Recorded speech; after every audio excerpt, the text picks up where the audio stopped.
에베소서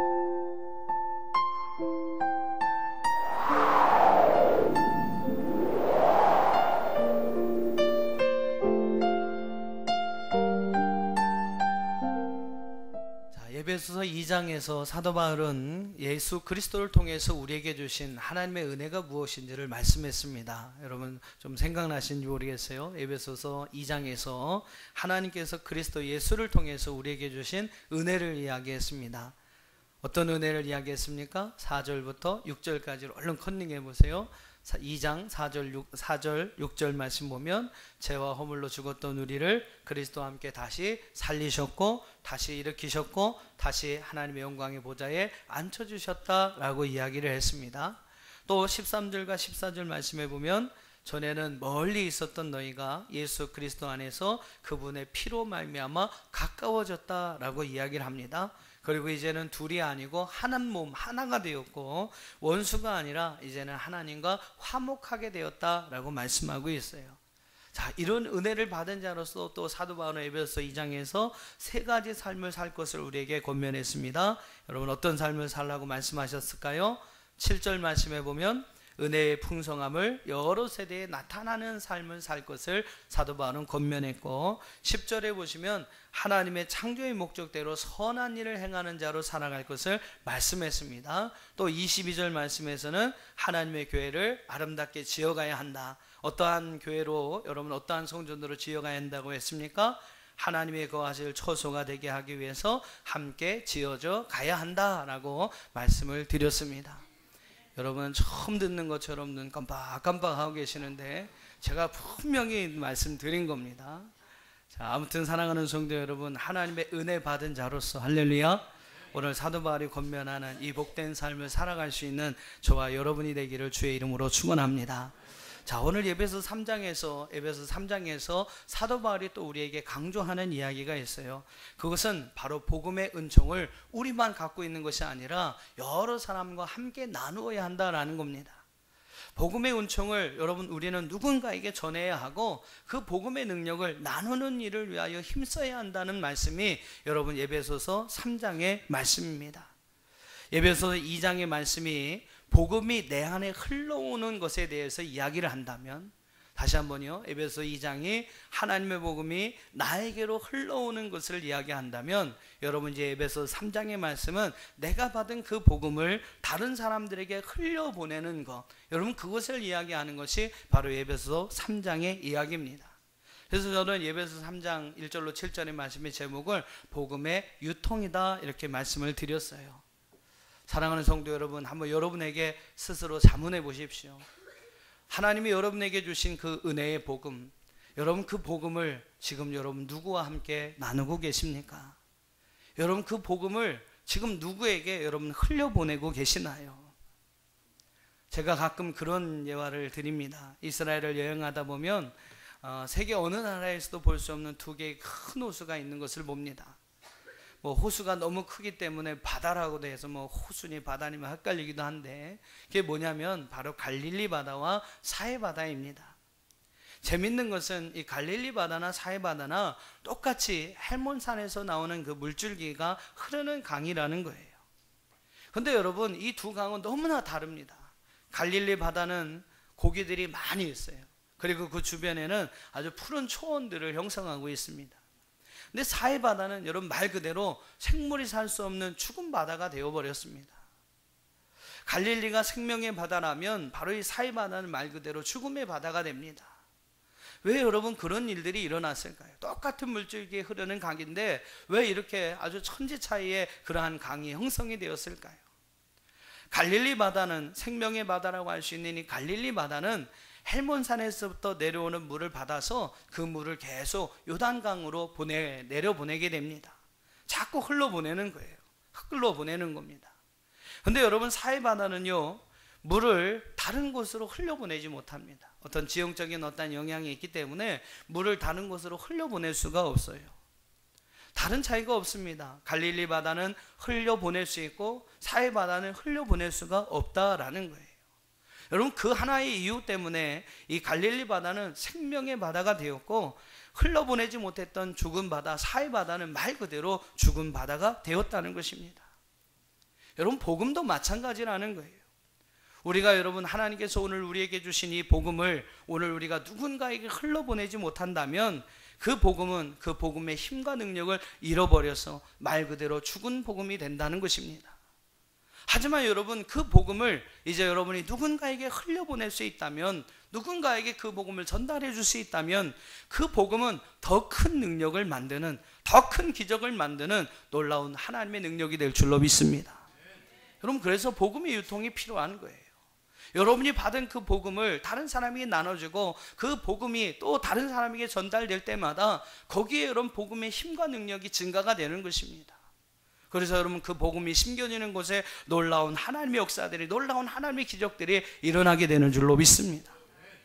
우리가 하나님의 복음을 유통시키면 그 복음은 더욱더 힘있는 복음이 된다는 것입니다. 이게 여러분 복음의 유통이라는 거예요. 누군가에게 복음을 흘려보내는 삶, 여러분 이런 삶을 살아갈 수 있는, 그래서 여러분 복음을 더욱더 힘있는 복음, 강력한 복음으로 만들어갈 수 있는 저와 여러분이 되기를 주의 이름으로 축원합니다. 어떤 복음주의자는 그런 이야기를 합니다. 전해지지 않는 복음은 더 이상 복음이 아니다. 잃어버린 영혼을 구원하지 않는 교회는 더 이상 교회가 아니다. 그 자체가 생명이 없는 교회다라고 이야기를 했습니다.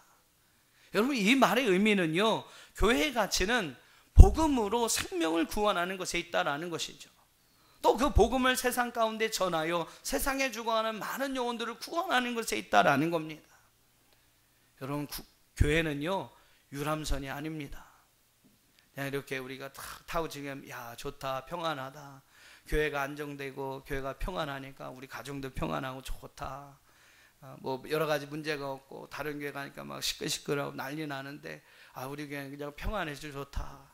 그래서 여러분 그냥 유람선 타듯이 이렇게 즐기는 것이 여러분 교회가 아닙니다.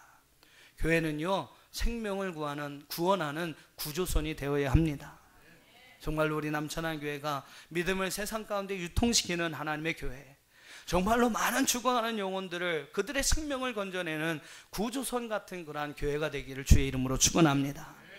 자, 오늘 함께 읽으신 본문의 말씀을 보시면요, 특별히 2절 말씀부터 에베소서 3장 2절부터 6절 말씀까지 보시면 바로 사도 바울은 이 복음의 유통을 위해서 성삼위 하나님께서, 즉 성부 하나님, 성령 하나님, 성자 예수님께서, 하나님께서 행하신 일이 무엇인지를 이야기하고 있어요.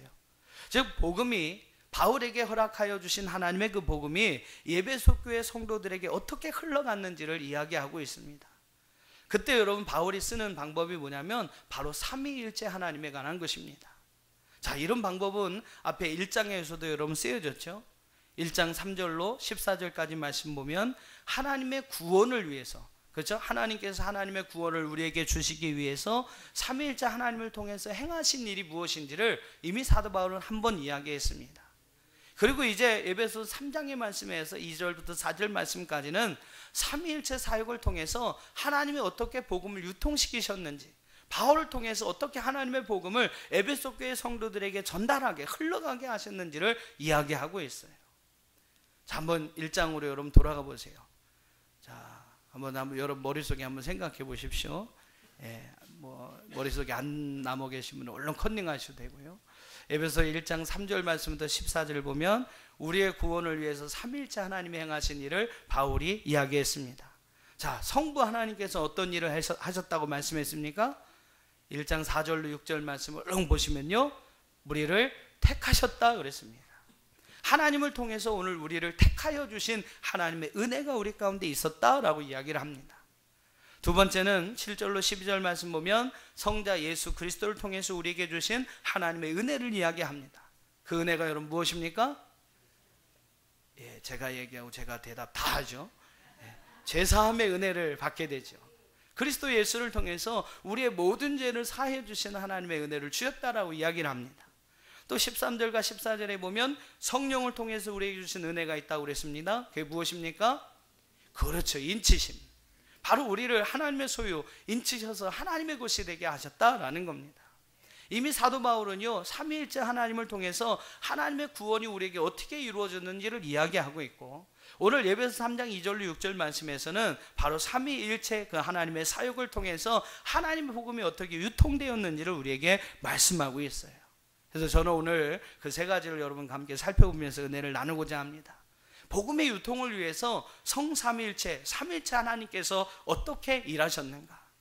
자, 첫째로 2절 말씀부터 4절까지 말씀, 다시 에베소 3장으로 올라오십니다. 3장으로 넘어오셔서 2절부터 4절까지 말씀을 보시면 바로 성부 하나님의 사역을 이야기하고 있어요. 자, 2절로 4절까지 한번 같이 읽어보겠습니다. 시작.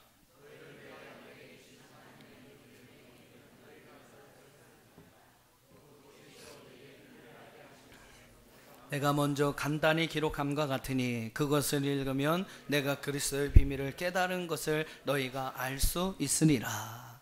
사도 바울은 첫 번째로 2절로 4절 말씀에서 성부 하나님의 사역을 이야기합니다.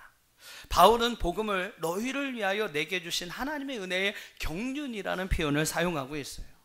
이 경륜이라는, 여러분 그 경륜에 해당하는 헬라어 단어는 오이코노미아라는 그러한 단어가 쓰여집니다. 헬라어는 그런 단어로 쓰여지게 돼요. 이 뜻은 무엇이냐면 하나님의 계획, 어떤 그 하나님의 계획을 경영하고 관리하는 행위를 의미하는 것입니다. 즉 하나님께서 오늘 바울에게 하나님의 경륜을 알게 하셨는데 하나님의 계획과, 즉 그 계획을 어떻게 하나님께서 경영하고 관리하실 것인지를 알게 하셨다라는 것이죠. 바울은 그것을 복음의 비밀이다라고 이야기합니다. 그 복음의 비밀을, 하나님의 은혜의 경륜을 바울로 하여금 알게 하셨어요. 3절에 보면 계시라는 말이 나오는데 바로 이 계시라는 방법을 통해서 그 하나님의 비밀을 바울에게 알게 하셨습니다. 그리고 그 바울에게 그 말씀을 기록하게 하셨다라고 이야기를 해요. 그리고 이제 그 에베소 교회 성도들에게 바울에 기록된 그 말씀이 전달되어지는 것이죠. 그리고 에베소 교회 성도들이 그 말씀을 읽거나 그 말씀을 듣게 됩니다. 그러면서 바울이 깨달았던 그 하나님의 복음의 말씀, 그 비밀의 말씀들을 그들이 깨닫게 되었다라는 것이죠. 다시 한번 정리해서 말씀드리면 하나님께서는 계시로, 무엇으로요? 계시로 바울에게 하나님의 경륜을 알게 하셨고 그 계획을 바울이 기록하게 하셨습니다. 그리고 이제는 그 기록된 말씀을 성도들로 하여금 듣거나 혹은 읽게 함으로써 그 말씀을 읽는 누구나 또 그 말씀을 듣는 누구나 그 복음의 비밀을 경험할 수 있도록, 깨달을 수 있도록, 그 하나님의 경륜을 깨달을 수 있도록 하셨다는 것이죠. 그러니까 여러분, 성부 하나님을 통해서 하신 일이 뭐냐면 바로 하나님의 계시를 주시고 그 말씀을 기록하게 하시고 그 말씀을 읽고 듣는 모든 사람마다 그 복음의 비밀을 알게 하셨다라는 것입니다. 그 다음에 두 번째는 바로 5절 말씀에 보면 성령의 사역에 관한 이야기가 나옵니다. 자, 성부 하나님은 어떻게 우리를 위해서 일하셨다고요? 2절로 4절에서는 하나님의 계시로 그 경륜을 알게 하시고 그것을 기록하게 하셔서 그 말씀을 듣거나 보는 이들로 하여금 그 경륜을 함께 깨달을 수 있도록 하셨다라는 거예요. 자, 두 번째는 바로 성령의 사역입니다. 복음의 유통을 위해서 여러분 성령께서는 어떠한 일을 하셨을까요? 5절 말씀을 한번 읽어보겠습니다. 5절입니다. 시작.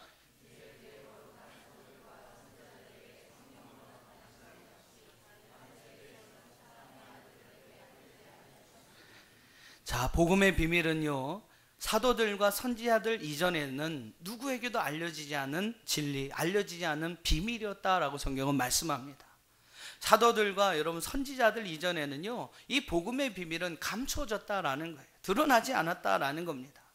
근데 하나님께서 바로 성령으로 말미암아 그 비밀, 그 진리를 나타나게, 드러나게 하셨다라는 거죠. 거기에 여러분 쓰임받은 사람들이 바로 거룩한 사도들과 선지자들이었습니다. 거룩한 사도들과 선지자들을 통하여 바로 성령으로 말미암아 감춰진 그 복음의 비밀을, 감춰진 그 복음의 진리를 드러나게 하셨다라는 거예요.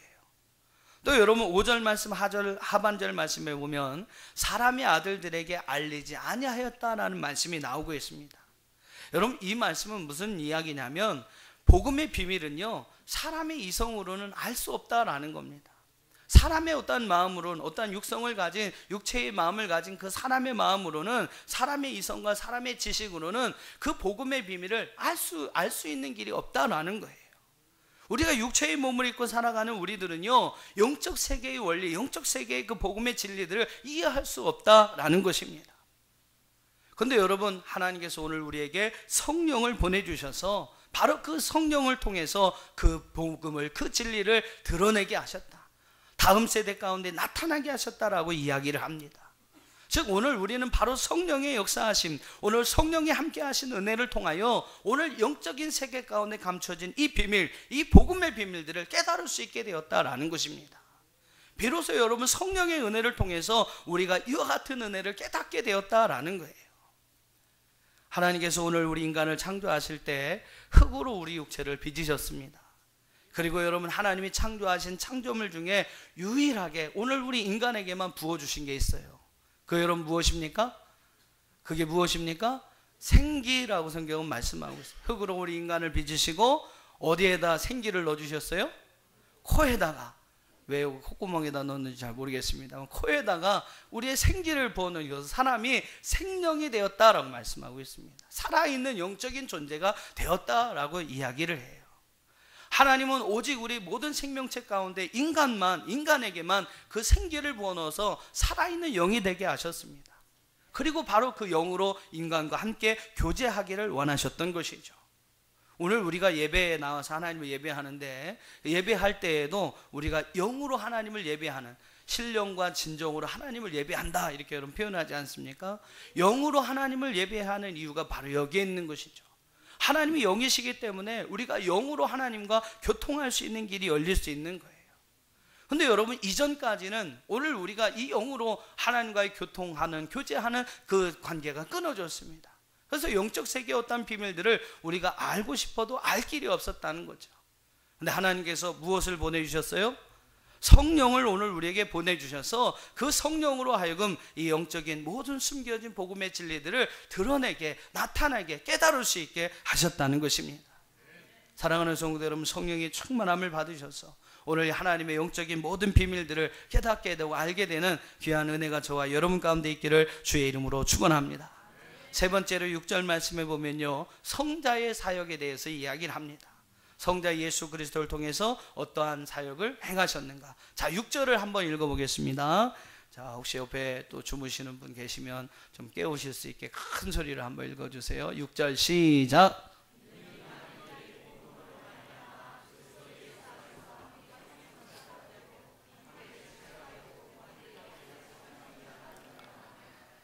자, 여러분 함께 무엇이 되고, 함께 무엇이 되고, 함께 무엇이 되고, 여러분 이런 표현은 우리 2장에서도 한번 보셨죠? 예, 아니라고 새침 떼고 계시는데 분명히 2장에 이런 표현이 있었습니다. 자, 2장 5절과 6절을 한번 보세요. 2장 5절과 6절을 보시면 비슷한 표현이 나옵니다. 허물로 죽은 우리를 그리스도와 함께 살리셨고 또 함께 일으키사 그리스도 예수 안에서 함께 하늘에 앉히셨다. 함께라는 단어, 그리고 그것이 3번이나 이렇게 반복되어지는 동일한 표현이 오늘 6절 말씀에 나오고 있어요. 6절에는 뭐라고 이야기합니까? 그리스도 예수 안에서 함께 상속자가 되고 함께 지체가 되고 함께 약속에 참여하는 자가 되었다라고 말씀하고 있어요. 좀 비슷합니다만 주어가 분명히 다릅니다. 자, 2장 5절과 6절을 한번 봐보세요. 2장 5절과 6절에서의 주어는 바로 너희입니다. 죄와 허물로 죽을 우리를 이야기합니다. 자, 근데 3장 6절에서의 주어는 뭐예요? 뭐예요? 이방인들입니다. 이방인들. 그러니까 2장에서는 바로 우리 자신에게 흘러온 어떠한 예수 그리스도를 통해서 흘러온 복음을 이야기한다면 여러분 3장에게서는 누구에게서요? 이방인들에게 흘러가는 그 복음에 대해서 이야기를 하고 있어요. 바로 이방인들이 이제는 3장에서 그리스도와 함께 상속자가 되었고 함께 지체가 되었고 함께 약속에 참여하는 자가 되었다라고 이야기를 합니다. 그래서 3장 6절에서는 이방인들이라고 분명히 이야기를 하고 있어요. 이방인들이 복음으로 말미암아 예수 그리스도 안에서 이러한 은혜를 누리게 되었다고 사도 바울은 이야기를 합니다. 즉 에베소 2장에서는 유대인들이 그런 은혜를 입었다면 이제 에베소 3장에서는 이방인들에게까지 그 은혜가 확대되었음을 이야기하고 있어요.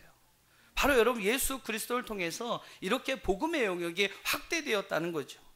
이제는 많은 사람들이 예수 그리스도와 함께 누구나 그분을 믿는 모든 사람은 누구나 그분과 함께 후사가 될 수 있고 그분과 함께 같은 지체가 될 수 있고 그분과 함께 하나님의 약속에 참여한 자가 될 수 있다고 성경은 말씀하고 있습니다. 이렇게 여러분 사도 바울은요, 성부 하나님, 성령 하나님, 성자 예수 그리스도의 사역을 통해서 그리스도의 복음이, 바울에게 허락하신 그 복음이 에베소 교회 성도들에게 흘러가고 있음을 이야기합니다. 오늘 그가 여러분 이 말씀을 하고 있는 이유가 무엇입니까? 바로 오늘 이 시대에도 여러분 하나님이 이와 같이 일하신다는 것이죠.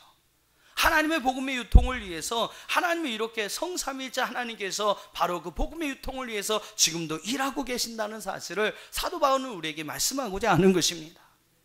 하나님은 바로 우리가 가진 그 복음이 이방인들에게, 아직도 복음을 알지 못한 자들에게 흘러가기를 원하고 계십니다.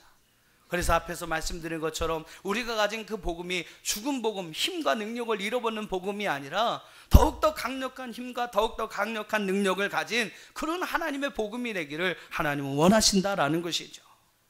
사랑하는 성도 여러분, 이 사실을 분명히 기억하시면서 여러분 복음의 유통자가 되시길 축복합니다. 여러분을 통해서 하나님의 복음이 많은 사람들에게 흘러감으로 더욱더 강력한 하나님의 복음이 오늘 우리 안에 있어지기를 주의 이름으로 축원합니다. 1절과 7절 말씀, 마지막 절과 끝절 말씀을, 첫째 절과 끝의 절의 말씀을 보시면요, 사도 바울은 바로 이 일을 위하여, 이 복음의 유통을 위하여 1절에서는 갇힌 자가 되었다라고 표현을 하고 7절에서는 복음의 일꾼이 되었다라고 표현하고 있습니다. 자, 먼저 1절 말씀을 한번 읽어보시죠. 1절 시작. 이러므로 그리스도 예수의 일로 너희 이방인을 위하여 갇힌 자 된 나 바울이 말하거니와. 사도 바울은 복음에 갇힌 자가 되었다라고 표현하고 있어요.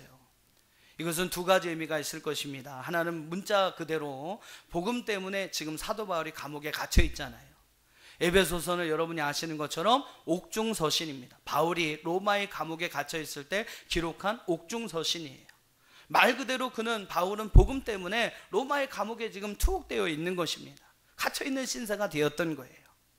또 하나 여러분 은주적인 표현으로 본다면 이 복음이 바로 바울을 사로잡았다는 것이죠.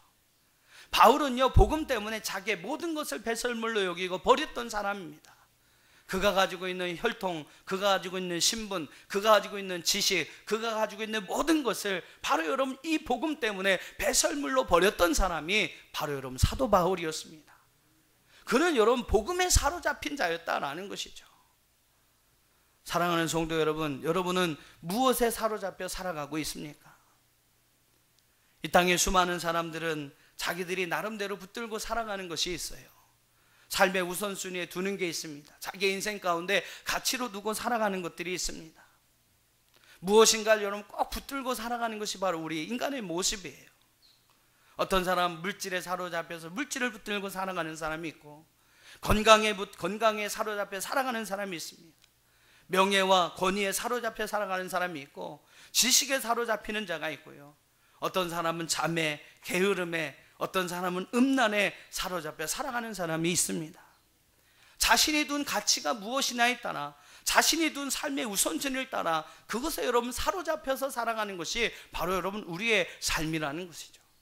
여러분 무엇에 사로잡혀서 여러분의 삶을 살아가고 계십니까? 어떤 사람은 물질을 따라 살고 물질을 붙잡고 살아서 물질의 노예가 되는 사람이 있어요. 돈 때문에 사랑도 의리도 가족도 친구도 다 버리는 사람이 있습니다. 어떤 사람은요, 명예와 권세의 노예가 되는 사람이 있습니다. 비열한 방법으로 물불 가리지 않고 그것을 쫓아다니면서 어떻게 보면 그냥 뭐 다 잊어버리고 다 훑어버리는 사람들이 있는 것이죠. 어떤 사람은 음란한 생활에 빠져 살다가 결국 비참한 죽음을 당하는 이들도 있습니다. 사랑하는 여러분, 무엇을 붙들고 살아가고 계십니까? 무엇에 여러분 사로잡혀서 살아가고 계시나요? 어떤 사람이 밤길을 가다가 밤에 산 이렇게 가다가 산을 가는데 이제 너무 날이 깜깜해지고 어두워진 거예요. 그래서 이제 방황하고 다니다가 그만 낭떠러지에 다리를 헛디뎌서 미끄러지게 됩니다. 아유, 이제 죽었구나, 큰일 났구나. 막 이렇게 호적거리다가 나뭇가지 하나를 딱 잡았어요. 겨우 나뭇가지를 붙들었습니다. 아유, 살았구나.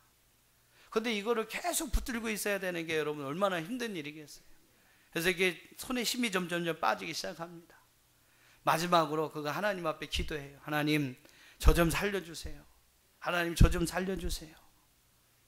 근데 하나님께서 그 기도에 응답하셔서 말씀을 하십니다. 그래, 그럼 그 손을 놓아라. 아니 하나님 무슨 말씀이십니까? 이 손을 놓으면 내가 떨어져 죽는데요. 이 손을 놓으라니요. 하나님 음성이 없어지는죠.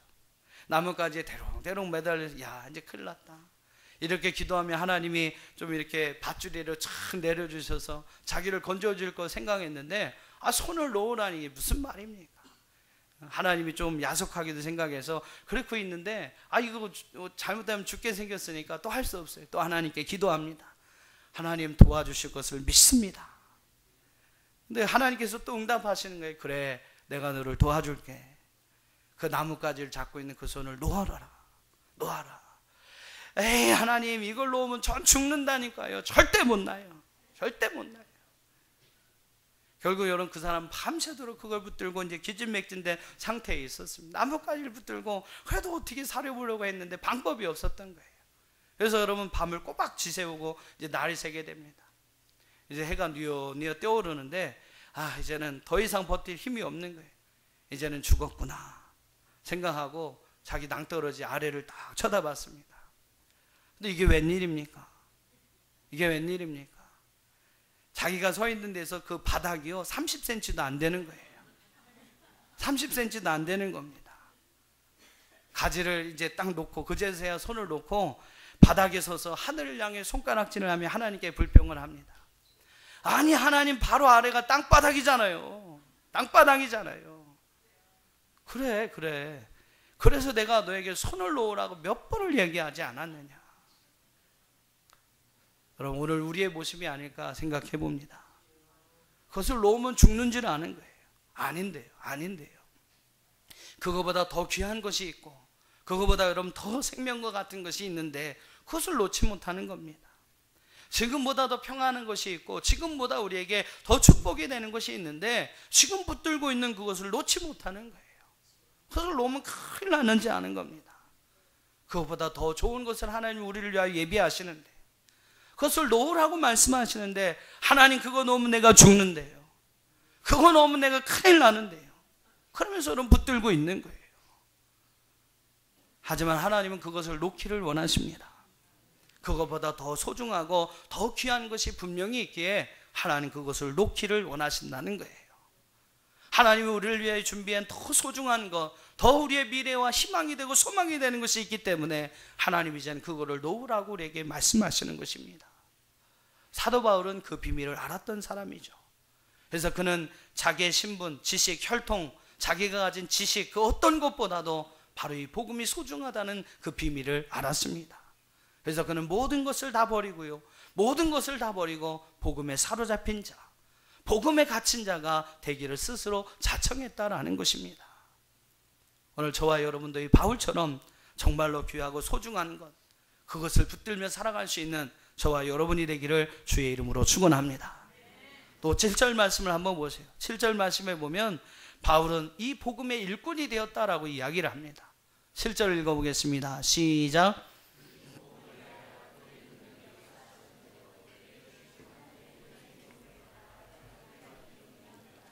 자, 8절과 9절 말씀 보면 바울은 측량할 수 없는 그리스도의 풍성함을 이방인에게 전하기 위하여 그리스도의 일꾼이 되었다라고 이야기를 하고 하나님의 비밀의 경륜을 드러내기 위하여 복음의 일꾼이 되었다라고 이야기를 합니다. 사랑하는 성도 여러분, 하나님은 지금도 하나님의 일꾼을 찾고 계시는 줄 믿습니다. 누가복음 10장 2절 말씀에 이르시되 추수할 것은 많되 일꾼이 적으니 그러므로 추수한 주인에게 청하여 추수한 일꾼들을 보내어 주소서 하라. 여러분, 하나님은 일꾼을 찾고 계신다라는 거예요. 오늘 여러분은 바울과 같이, 바울의 고백과 같이 하나님 앞에 일꾼이십니까? 하나님이 찾으시는 여러분 일꾼이 바로 여러분이신가요? 교회에는 4종류의 꾼이 있다고 합니다. 4종류의 꾼이 있대요. 첫째는 말꾼이 있답니다. 말꾼. 늘 그냥 말만 앞세우는 사람이 있죠. 말은 잘하는데 뭐 행동은 하지 않습니다. 두 번째는요, 구경꾼이 있답니다. 구경꾼. 늘 뒤에서 이렇게 뒷짐 보고 뒷짐 지고 누가 잘하나 누가 잘못하나 이렇게 보는 사람이 있다는 거죠. 구경꾼이 있답니다. 세 번째는 심술꾼, 방해꾼이 있답니다. 열심히 일하는 사람들 격려는 하지 못하고 오히려 방해하는 이들이 있다라는 거예요. 그리고 네 번째는 일꾼이 있답니다. 일꾼. 정말로 하나님 앞에 하나님의 교회를 위해 충성스럽게 일하는 일꾼이 있다는 것이죠. 여러분 무엇입니까? 누굽니까? 1번 말꾼, 2번 구경꾼, 3번 방해꾼, 4번 일꾼. 다 4번 되시기를 축복합니다. 주님은 일꾼을 부르고 계십니다. 주님께서 일꾼을 부르실 때 주님 내가 여기 있습니다. 나를 사용하여 주옵소서. 오늘 바울과 같이 여러분 하나님의 복음의 일꾼, 정말로 하나님의 교회의 일꾼을 자청하며 하나님 앞에 성실하게 하나님 앞에 충성되게 살아갈 수 있는 저와 여러분 되기를 주의 이름으로 축원합니다. 소망하기는 또한 기도하기는 오늘 이 바울의 고백과 같이 사랑하는 성도 여러분, 이 하나님의 복음의 유통을 위하여 하나님 앞에 그 복음에 사로잡힌 자로서 하나님의 복음의 그 일꾼으로서 여러분의 삶을 살아갈 수 있게 되기를 주의 이름으로 축원합니다. 그래서 여러분 때문에 하나님의 복음이 더 강력한 힘을 가지고 그 하나님의 복음이 심겨지고 전파되는 곳마다 하나님의 일으켜 세워주신 놀라운 기적의 역사들이 일어나고 사람의 이성으로 생각으로 상상할 수 없는 놀라운 하나님의 일들이 오늘 그 복음의 역사를 통해 일어나는 귀한 은혜를 경험할 수 있는 저와 여러분이 되시기를, 그리고 여러분을 통해서 하나님 많은 죽어가는 영혼들이 주 앞에 구원받는 놀라운 역사들이 일어나기를 주님의 이름으로 축원합니다. 다 같이 기도하겠습니다. 이 시간